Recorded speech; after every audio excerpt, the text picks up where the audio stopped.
Terima kasih Tuhan, Kau Allah yang setia dalam hidup kami.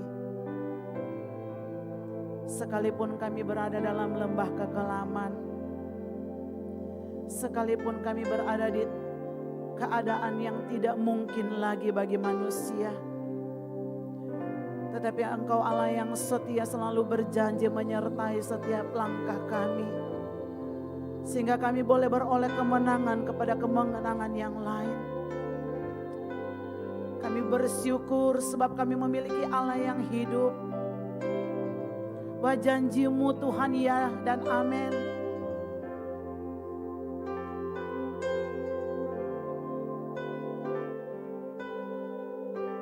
Kasih-Mu tiada duanya. Kami selalu terkagum-kagum akan Engkau Tuhan. Akan segala perbuatan-Mu Tuhan dalam hidup kami. Oh, thank you Jesus. Thank you Lord Jesus. Oh, thank you Jesus.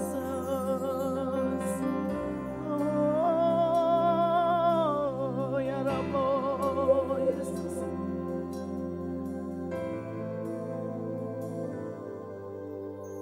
Kami cuma mau bilang Tuhan, bahwa kami tidak dapat membalas semua kebaikan-Mu atas hidup kami.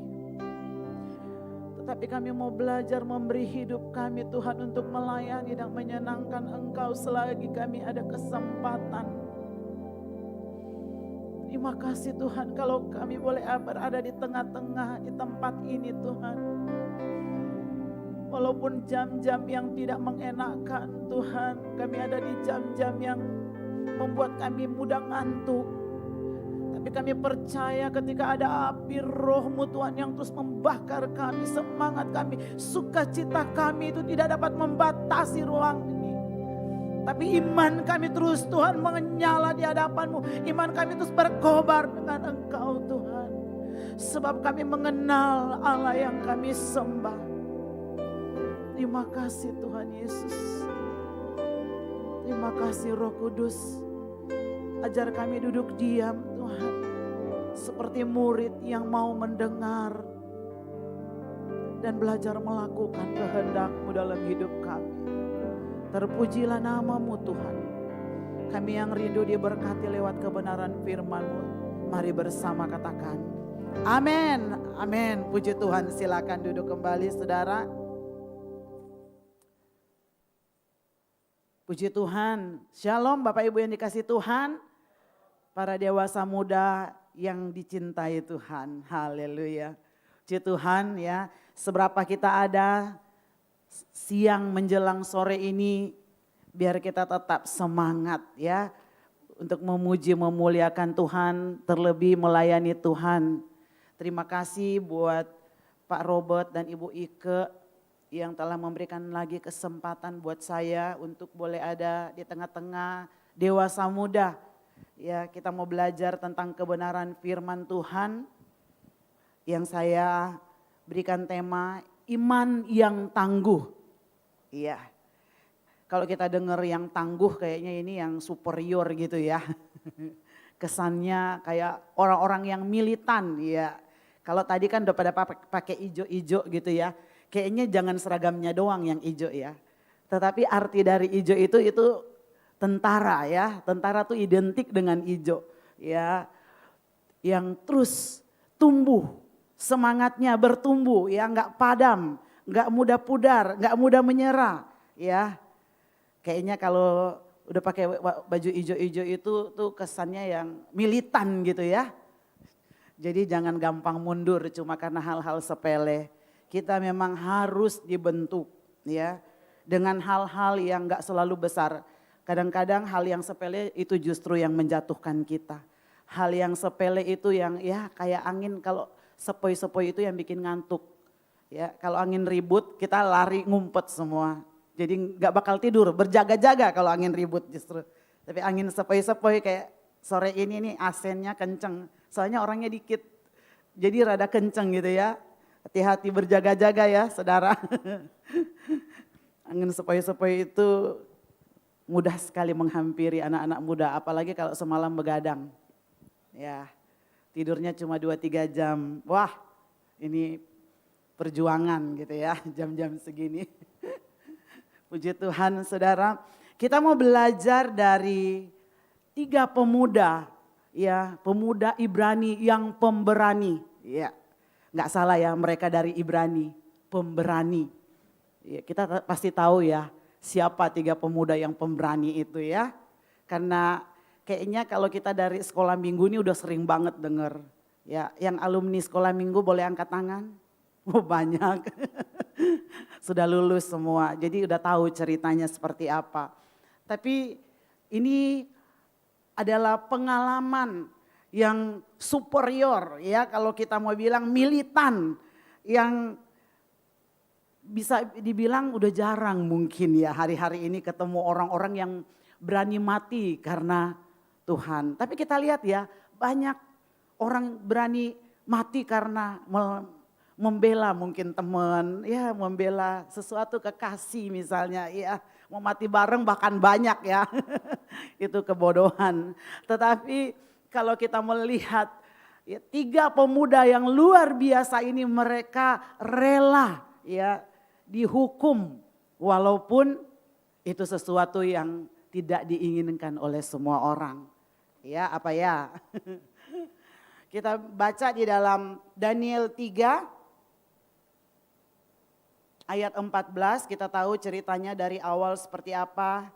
Ya, Raja Nebukadnezar itu dia membuat sebuah patung yang untuk disembah oleh semua orang rakyat yang pada waktu itu kerajaan Yehuda telah jatuh ke pembuangan di Babilonia. Dan Raja Nebukadnezar itu dia sudah merebut banyak kerajaan-kerajaan kecil di sekitar Yehuda. Sehingga dia ingin menunjukkan jati dirinya dengan apa? Membangun sebuah patung sesembahan. Dan kita tahu bahwa Raja Nebukadnezar ini dikenal raja yang keji, yang kejam. Dia bisa melakukan apa saja untuk supaya namanya menjadi lebih termasyur, tersohor ya. Salah satunya dia mau semua rakyatnya itu harus menyembah patung yang ia buat.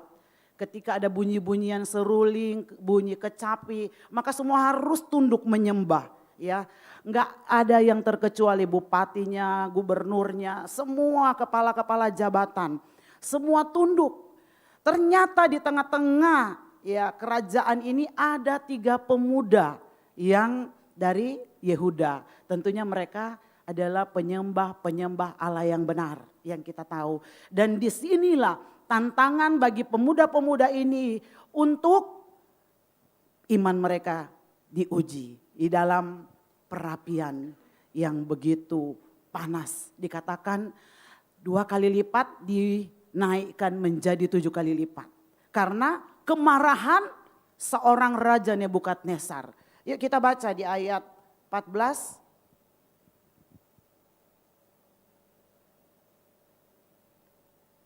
Saya rindu kita bangkit berdiri semua ya, biar kita mau baca ayat 14, 15 sampai 18.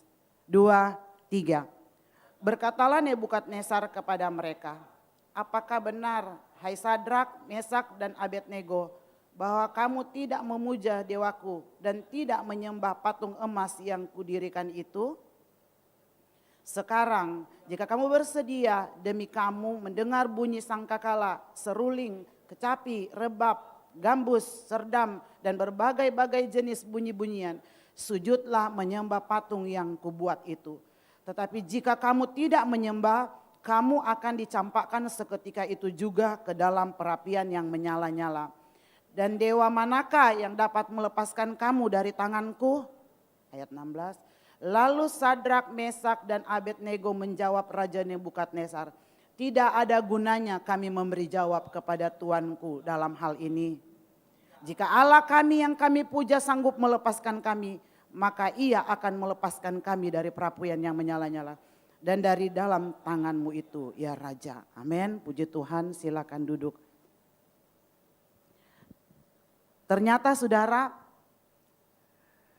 jawaban mereka tidak diduga-duga oleh Raja Nebukadnezar. Ya. Padahal dalam ayat-ayat ini mereka pun adalah pemuda-pemuda yang pintar, yang punya kedudukan di dalam kerajaan itu, dipercayakan sesuatu oleh Nebukadnezar. Tetapi karena mereka mulai menolak ajakan daripada raja, maka raja mulai geram.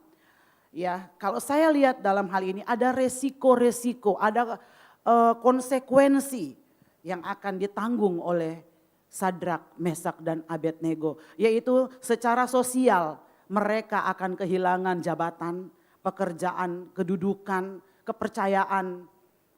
Dan yang kedua, secara psikologis mereka siap diturunkan, ya nggak ada jabatan, menjadi orang biasa, yaitu secara psikologis pasti tertekan.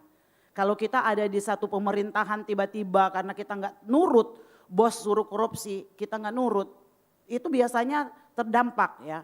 Yang sekarang ini kan kebanyakan begitu ya.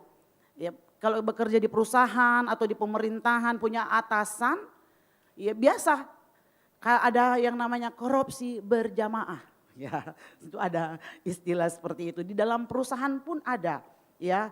Biasalah itu, memperkaya diri itu udah keinginan orang-orang yang serakah. Kalau sudah ada di tempat yang tinggi, cenderung melakukan ya korupsi, dan secara fisik mereka siap-siap akan disiksa. Inilah 3 konsekuensi yang diperhadapkan kepada Mesak, Sadrak dan Abednego.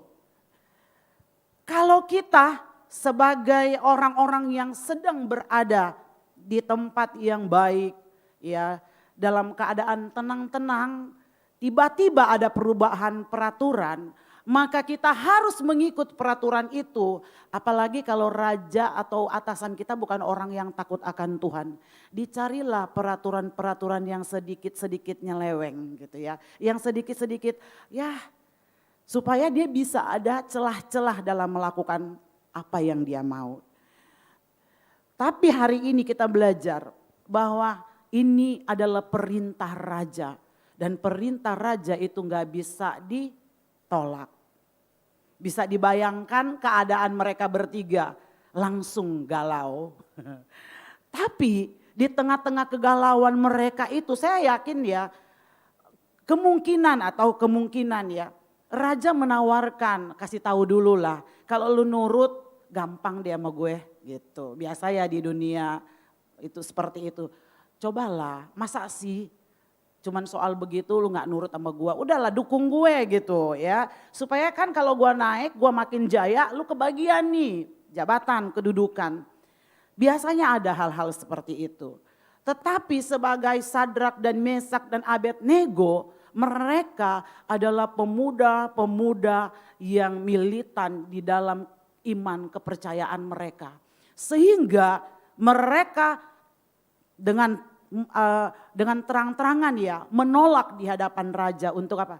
Tidak mau menyembah patung yang disembah oleh Raja Nebukadnezar. Sehingga pada waktu itu raja marah dan memerintahkan para panglimanya yang kuat-kuat, tentaranya yang kuat-kuat ya, untuk mengikat ketiga pemuda ini dan campakkan ke dalam dapur api. Tapi apa yang terjadi saudara?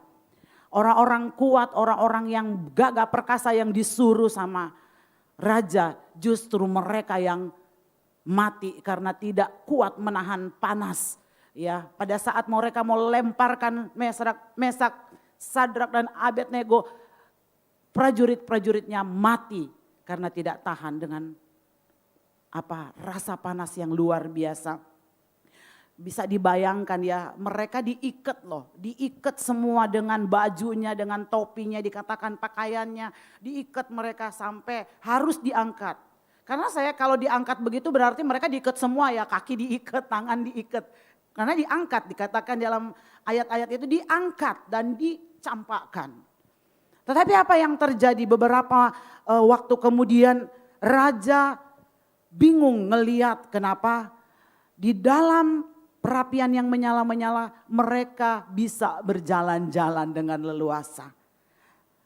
Apa yang terjadi? Raja makin marah. Kenapa? Karena melihat kenapa ini api udah segitu aja gak mempan membakar. Tapi yang membuat raja terkejut juga melihat seperti ada anak dewa bersama dengan mereka. Ada 4 orang yang dilihatnya.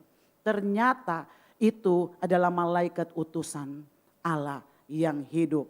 Allah yang kita sembah, Allah yang kita puja. Dulu, sekarang, sampai selamanya tidak akan pernah berubah setianya. Amin. Api perapian itu melambangkan sebuah masalah, keadaan yang tidak menyenangkan. Atau digambarkan sebagai sebuah proses dalam kehidupan kita. Ya, apa yang Tuhan mau itu dilenyapkan dari kehidupan kita. Ya. Ada ikatan dikatakan di situ. Mereka diikat oleh ikatan mereka yang diikat oleh prajurit dan dilemparkan. Tetapi ikatan itu terlepas sehingga mereka terlihat berjalan-jalan. Ya, tentunya kalau ikatan itu terlepas, ya ikatannya pasti terbakar, saudara. Ya, kita lihat bahwa ada ikatan yang dibakar lewat perapian yang menyala-nyala itu. Ikatan apa itu? Ya, ikatan dosa. Ikatan apa yang mengikatmu hari-hari ini? Ini digambarkan sebagai ikatan yang membuat engkau tidak bisa ya maju. Tidak bisa mengambil satu keputusan yang militan. Tidak bisa memberikan hidupmu untuk melayani Tuhan. Tidak bisa mengambil satu keputusan yang lebih lagi. Ya, ikatan apa? Seringkali ikatan-ikatan itu bentuknya seperti dosa. Dosa apa yang mengikatmu hari ini? Ya, engkau mau dilepaskan dari hidupmu. Mungkin ikatan suka menonton pornografi. Anak-anak muda, Facebook, IG itu udah berseliweran segala macam. Mau lihat apa yang gak bisa. Kita gak download aja nongol sendiri. Benar apa benar? Sekarang ini kadang-kadang kita sampai begini, ya ampun. Kita kalau ngelihat yang lewat-lewat yang wah, yang sudah menarik mata, wah langsung deh dibuka, klik buka. Nah di situ mulai deh ikatan kita mulai berkembang liar, saudara. Hati-hati anak-anak muda. Sebab jendela itu mulai dari mata kita. Kalau kita sudah buka, maka itu akan masuk dalam hati kita, pikiran kita. Menguasai seluruh kehidupan kita. Sehingga apa? Sehingga kita dikuasai oleh hal-hal yang tidak berkenan kepada Tuhan. Sehingga ketika kita diperhadapkan seperti Mesak, Sadrak dan Abednego, kita akan kalah. Kita akan tumbang. Kita nggak akan bisa. Kenapa? Kita tidak memiliki iman yang benar-benar berani menolak untuk hal-hal yang nggak kekal, saudara. Untuk hal-hal yang menyeretkan kita kepada kebinasaan, justru kita lebih tertarik dengan hal-hal itu. Kadangkala ya seperti ibadah siang hari ini. Mungkin di antara kita udah terlalu ibadah 1, ibadah 2, ibadah 3. Terus mulai deh ada titik kejenuhan. Aduh, nyanyi lagi. Wah, main musik lagi. Terus muncullah, aduh bosen ya. Begini-gini melulu tiap minggu. Kayaknya pengen yang sesuatu yang baru nyoba gitu. Di luar apa sih yang menarik? Saudara, kalau kita mulai buka peluang-peluang itu, percayalah bahwa gak lama lagi kita akan tumbang. Karena apa?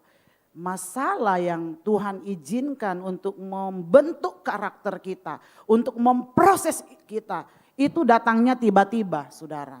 Ya, kalau kita nggak benar-benar militan dari sekarang, nggak benar-benar berjanji, berani mengambil keputusan, berani mengambil langkah untuk terus setia melayani Tuhan, untuk terus menjaga kekudusan, maka satu hari nanti ketika perapian menyala itu menghampirimu, kau sendiri akan terbakar di dalamnya. Kenapa? Karena engkau mudah terpengaruh. Kalau kita lihat Sadrak, Mesak dan Abednego itu luar biasa.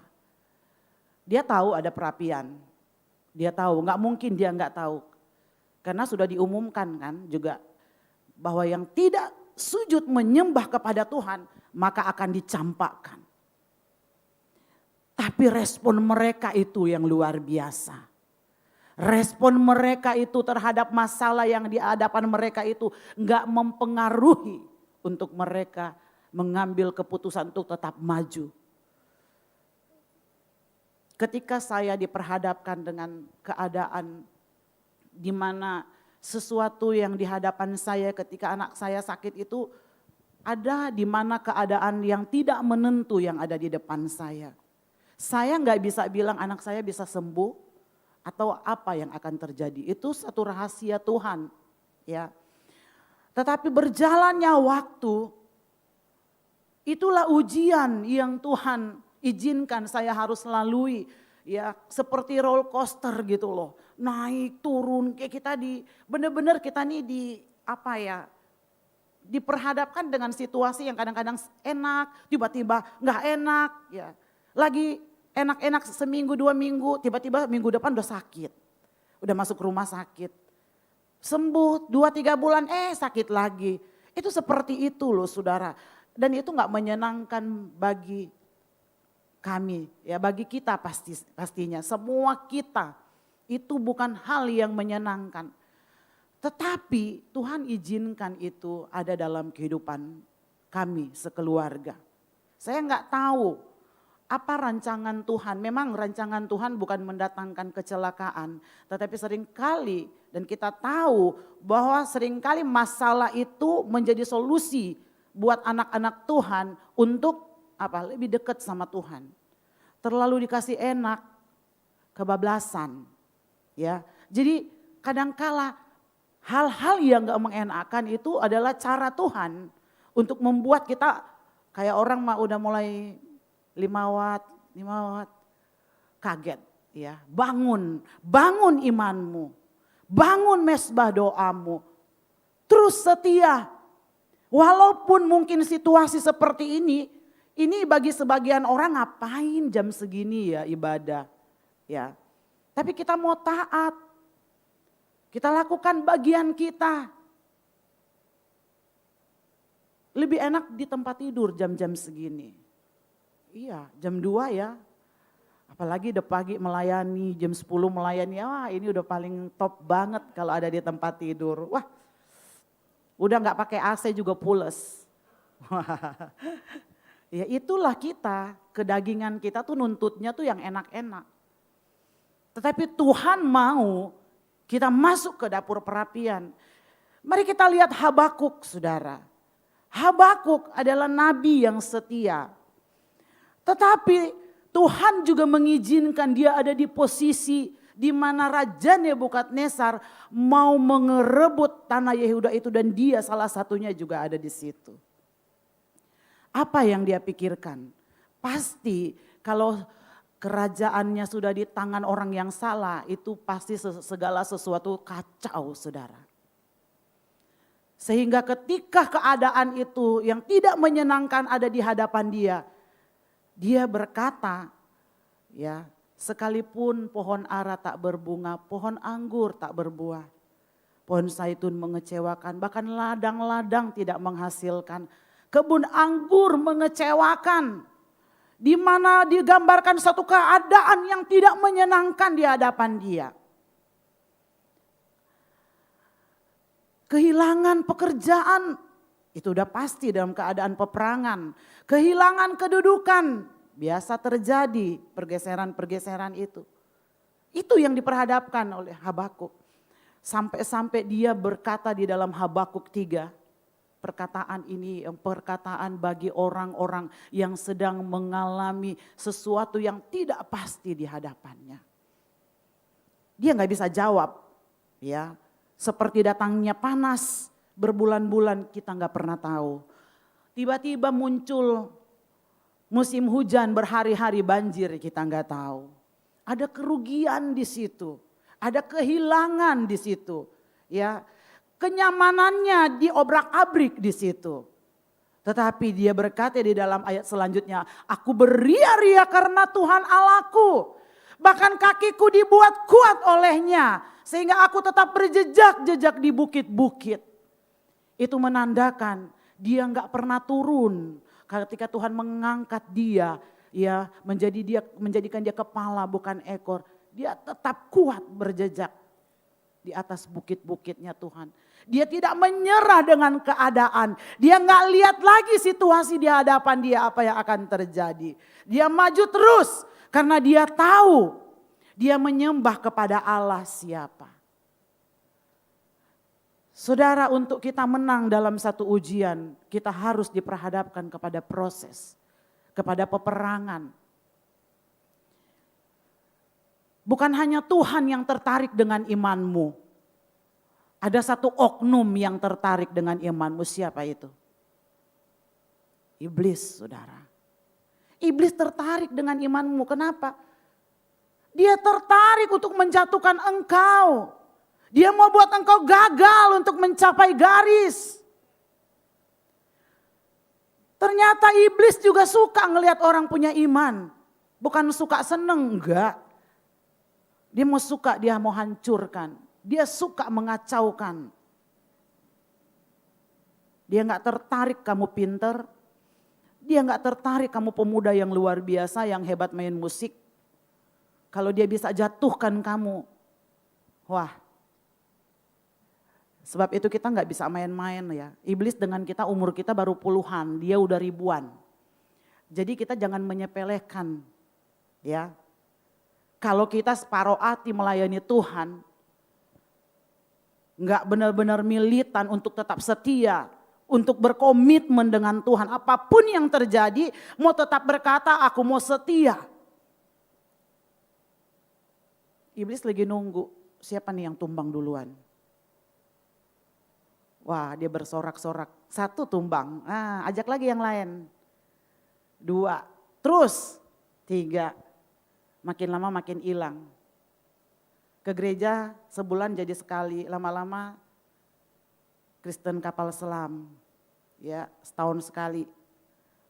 Natal baru nongol, pengen lihat musiknya oke nggak di gereja. Wah, dulu ada gue di situ oke, sekarang nggak ada gue, jangan-jangan nggak oke lagi. Suka nggak gitu? Jangan bohong lah. Wah. Kita diperhadapkan dengan banyak hal. Ketika saya diperhadapkan dengan teman-teman yang meninggalkan saya, pada waktu itu saya sampai, Tuhan kok gini ya ditinggalin temen ya, sedih banget ya, kayak ditinggal pacar gitu ya. Gara-gara ngelayap bareng, kemana bareng gitu, udah gak ada tiba-tiba, gimana rasanya. Tapi kadangkala Tuhan izinkan kita terlepas dari zona nyaman itu, untuk apa? Sendiri dulu kamu. Coba, kalau kamu sendiri banyak waktu sama aku, kata Tuhan. Kalau kamu banyak teman sibuk tiap hari kiri kanan ngeladenin si A si B. Kita diizinkan seperti itu kadangkala. Untuk apa? Untuk kita masuk dalam perapian yang menyala-nyala itu. Itu adalah proses. Ketika Mesak, Sadrak dan Abednego terlepas ikatan mereka. Mereka menang, mereka menari-nari dalam masalah. Saya teringat waktu anak saya masih sakit, kami diundang bersaksi kemana-mana. Dan kami sepakat setiap kali kami bersaksi itu kalau ditanya apa sih alasan kamu mau bersaksi padahal belum sembuh.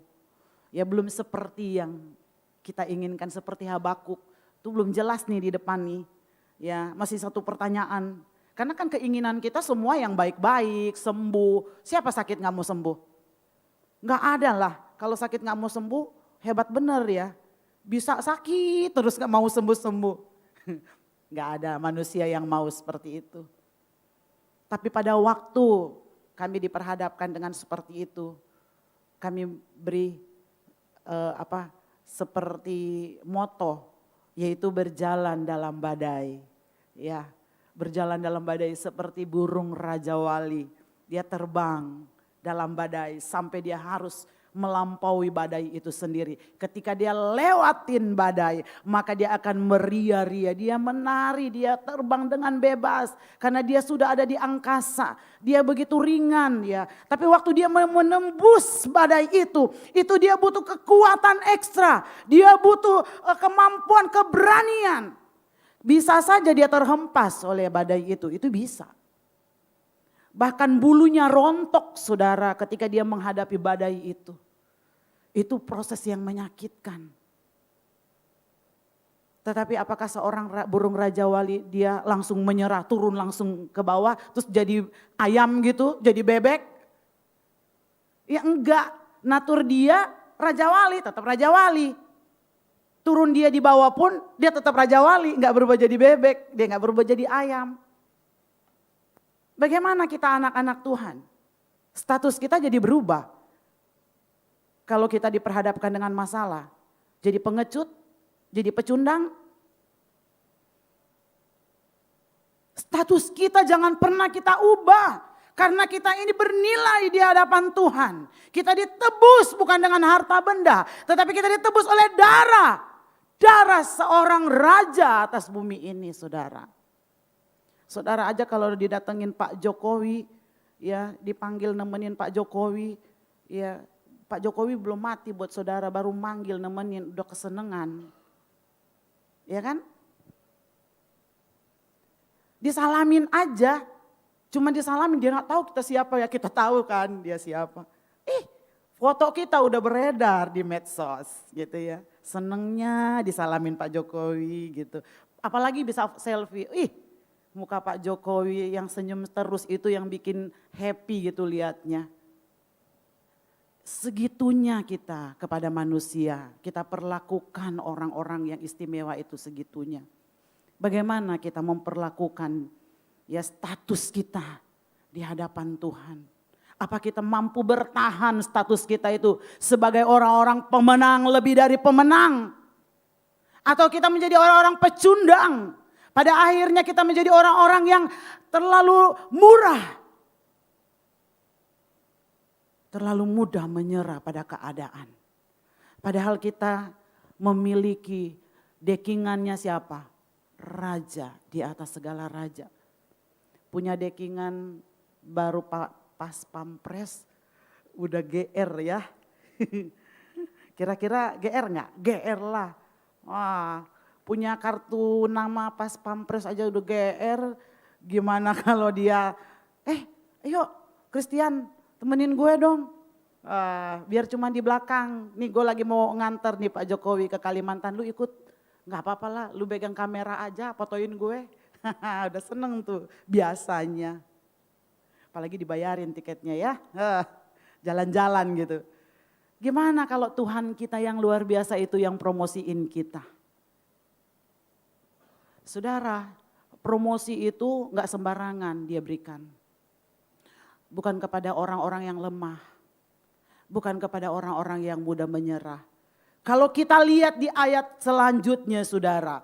Di mana ketika Sadrak, Mesak dan Abednego itu gak menyerah.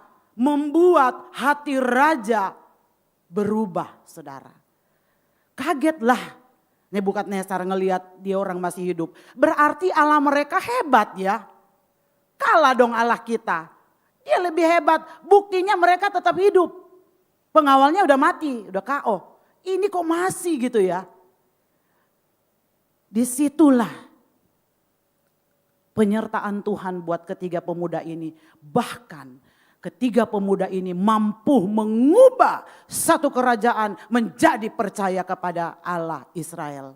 Allah yang saudara sembah, Allah yang saya sembah hari ini. Kalau mereka menyerah apa jadinya? Tapi karena mereka tidak menyerah sehingga kerajaan itu dimenangkan bagi Tuhan. Bahkan raja sendiri yang memerintah kepada rakyatnya semua untuk tunduk menyembah kepada Allah. Ketiga pria dari Ibrani ini yang pemberani. Apa yang terjadi? Satu kerajaan menyembah kepada Tuhan. Dimenangkan. Hanya karena tiga pria yang militan. Di sini ada berapa pria? Boleh hitung? Ya, kepala-kepala pria diangkat sedikit. Mau dihitung ya. Itu baru 3 loh, udah hebohin satu kerajaan. Gimana nih yang 10 di sini? Bisa nggak goncang GBI Intermak? Bisa dong. Gimana caranya? Tanya Tuhan. Ada Tuhan kan? Tanya. Lah, emang Tuhan sejauh apa? Sejauh pacar gitu? Enggak saudara, pacar masih bisa pulang rumah. Tuhan hanya sejauh doa. Jadi kapanpun, dimanapun, kita bisa ajak ngomong. Sebab dia adalah pribadi. Ya, jangan abaikan dia saudara. Dia terlalu berharga untuk saudara dan saya hadir di dalam keadaan yang gak enak sekalipun. Saya kehilangan barang di rumah aja, kalau saya udah putus asa nyari gak ketemu, bisa langsung ingat Roh Kudus. Aduh Roh Kudus, kan Roh Kudus penolong, gue bilang tolong Roh Kudus ingetin. Udah berbulan-bulan nih nyimpen barang dan itu perlu banget, gak bisa enggak. Sampai deg-degan udah nyari-nyari, wah ini hilang jangan-jangan. Tapi aku bangun kepercayaanku pada Tuhan. Tuhan aku percaya Roh Kudus mampu ingetin saya. Itu bisa-bisanya tuh tangan ke situ tuh. Tahu-tahu ada di situ. Itu saya berkali-kali loh, saya praktekkan. Kenapa? Karena Roh Kudus itu penolong, jangan diabaikan. Malaikat itu disuruh Tuhan untuk menolong ketiga pria ini, saudara. Coba kalau malaikat gak datang, apa jadinya? Gosonglah mereka semua, yakin. Tapi karena mereka berseru, kata firman Tuhan, mereka berani berkata sekalipun Tuhan gak tolong, itu sesuatu kata-kata yang langka, saudara. Kalau Tuhan gak tolong gak apa-apa, mati juga gak apa-apa. Itu perkataan yang langka hari-hari ini. Ikut Tuhan, udahlah gak apa-apa. Gak punya harta benda, gak punya rumah, ngontrak terus, ada gak berani ngomong gitu? Yang penting ikut Tuhan, melayani Tuhan. Berani gak ada perkataan yang radikal itu? Emang Tuhan enggak tahu keinginan hatimu. Dia bisa lakukan lebih dari apa yang kamu pikirkan. Kalau kamu berani ngomong, Tuhan bilang, wow anakku ngontrak aja terus dia berani kok. Bilang mau tetap setia sama Tuhan. Kita nih ya baru dapat iming-iming, mau dapat 4 miliar nih ya. Terus kok ditanya, terus kamu kalau dapat 4 miliar buat apa? Aku mau beli rumah, mobil, motor, mau beli gedung kalau bisa. Saudara baru diiming-iming aja belum tentu dapat, boro-boro ingat Tuhan. Belum tentu lagi dikasih itu, belum tentu dapat. Tapi waktu ditanya, kalau kamu dikasih 4M, apa yang kamu lakukan? Gak inget tuh pelayanan.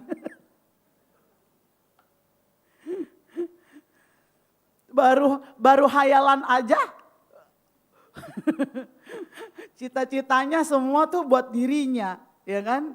Bisa enggak kalau ada yang ditanya, kalau kamu dapat 4M, ada enggak yang berani bilang semua untuk melayani Tuhan, pelayanan Tuhan? Jarang rasanya, langsung mikir beli mobil mewah, ganti motor, ganti rumah, hati-hati ganti istri ya. Kalau ganti pacar masih boleh sah, tapi kalau ganti istri hati-hati. Itu biasanya kayak gitu. Baru angan-angan aja udah macem-macem mikirnya. Belum beneran. Ya itulah kita manusia. Suka lupa daratan ya. Jadi hati-hati ya. Kalau sampai tiba-tiba ada yang bilang dapat undian. Langsung dia berbunga-bunga. Kadangkala kita diuji cuman dengan kayak gitu aja. Apa yang kita pertaruhkan itu kita lebih mementingkan keinginan daging kita. Itulah manusia. Berbeda dengan ketiga pria ini yang luar biasa. Saya pun belajar dari firman Tuhan ini, saya belajar ya bahwa kita harus memiliki sikap menyembah dalam keadaan sulit sekalipun. Amin. Oleh sebab itu para dewasa muda sore hari ini,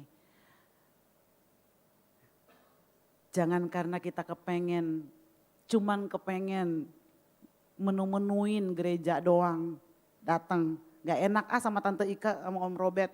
Tak ditanyain lagi, jawabnya apa lagi ya, males banget gitu. Datang aja dah, biarin deh tidur di gereja gak apa-apa, yang penting nongol. Waduh, ini dia nih, mentalnya seperti ini, bahaya nih ya.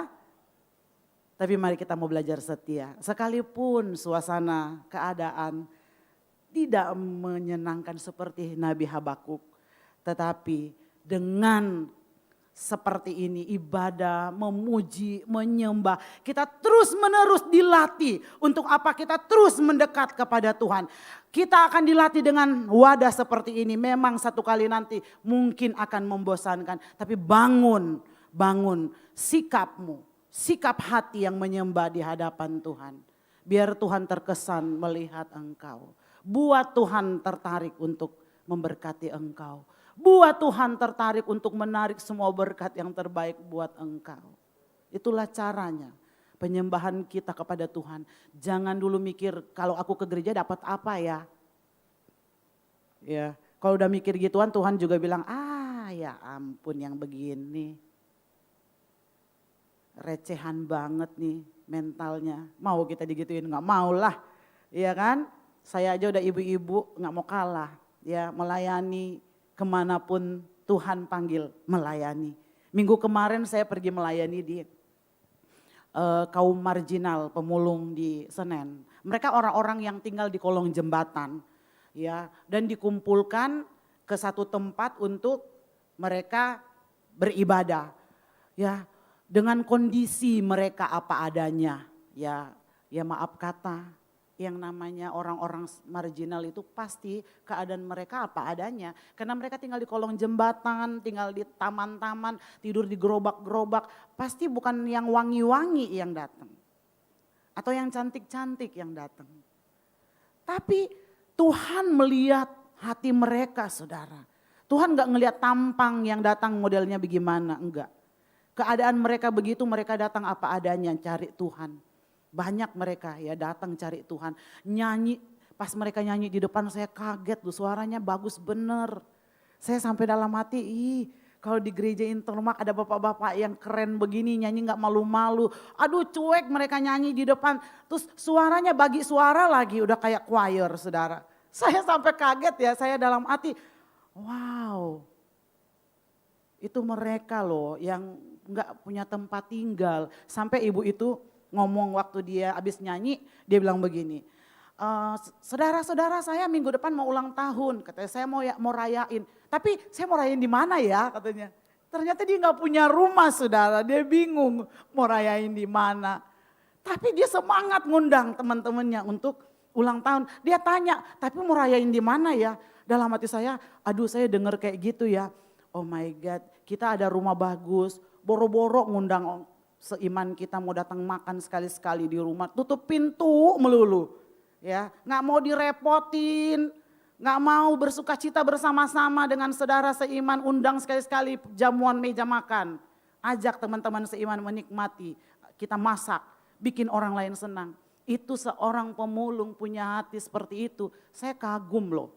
Sampai dia, nanti di mana ya Bu ya? Dia bingung nanyain, dia mau di mana rayain, tapi dia udah ngundang. Luar biasa. Kalau kita punya mental kayak gitu Tuhan juga bingung nih. Wah ini di kemana ini ya. Itu rahasia Tuhan lah memberkati dia. Walaupun hanya seorang pemulung gak punya rumah. Sedih. Saya waktu ke situ lihat orang-orang secara ini saya ngerasa banget gitu ya. Kalau kita hopeless banget keadaan seperti itu, kayak nggak ada harapan. Tapi iman mereka menggebu-gebu datang sama Tuhan, memuji menyembah Tuhan. Ada satu anak muda tuh nyanyi udah kayak dia yang WL saudara. Padahal ada WL di depan, suara dia paling kencang terus paling heboh dia. Duduk paling depan udah mau dempetan sama WL karena ruangannya kecil. Jadi dia duduk paling depan udah paling itu. Sampai dalam hati saya yang WL yang mana ini ya. Tapi dia semangat di situ saya ngelihat orang-orang yang luar biasa. Saya belajar melihat dengan begitu kita belajar ya melihat iman orang-orang yang seperti Nabi Habakuk berkata sekalipun ya pohon ara tak berbunga, pohon anggur mengecewakan. Karena mereka gak punya rumah sampai hari ini. Itu secara mental. Kalau mereka nggak dalam Tuhan itu sangat mengecewakan saudara. nggak ada tempat tinggal. Nah udah capek-capek pulangnya ke kolong jembatan. Bisa bayangin ya kayak gitu. Tapi kita bersyukur hari ini kalau engkau mendapatkan tempat yang layak, beribadah di tempat yang layak. Harusnya kau dan saya lebih militan daripada mereka. Dan hari ini kita belajar lewat Mesak, Sadrak dan Abednego untuk kita terus maju menjadi orang-orang yang superior ya dalam Tuhan ya. Walaupun mau dibilang orang aneh, orang luar mau bilang kita aneh, gak apa-apa. Yang penting di hadapan Tuhan menyenangkan. Itu yang kita perlu. Amin. Puji Tuhan, demikian firman Tuhan kita siang hari ini saudara. Kita undang WL Singer maju ke depan. Kita bersyukur kepada Tuhan. Sebab Tuhan sudah memberikan segala yang baik dalam hidup kita. Kita mau ambil hikmah dari apa yang menjadi kebenaran firman Tuhan hari ini. Dari kisah 3 orang pemuda. Mereka mendisiplinkan diri mereka untuk terus selalu beribadah kepada Tuhan. Berdoa kepada Tuhan. Mengutamakan Tuhan selalu. Bahkan keyakinan akan pertolongan Tuhan. Mereka percaya bahwa sekalipun Tuhan tidak menolong, mereka terus mau menyembah Tuhan. Sehingga mereka dikatakan memiliki kualitas dan kompetensi dan karakter yang unggul. Haleluya. Biar terus menerus kita bertumbuh dan mengalami perubahan dalam hidup ini. Sehingga kita menjadi orang-orang yang layak dipercaya oleh Tuhan. Untuk mengubah kota, untuk mengubah bangsa.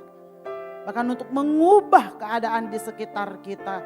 Di mana Tuhan percayakan kita ada. Di kantor kita. Di tempat kita belajar, kuliah dan lain sebagainya. Kita menjadi orang-orang yang dapat memberikan contoh-contoh hidup benar. Sehingga orang lain diselamatkan. Orang lain melihat ada Yesus dalam hidup kita. Orang lain melihat ada karakter ilahi yang hidup dalam hidup kita. Sehingga nama Tuhanlah dipermuliakan lewat kita anak-anak muda. Haleluya.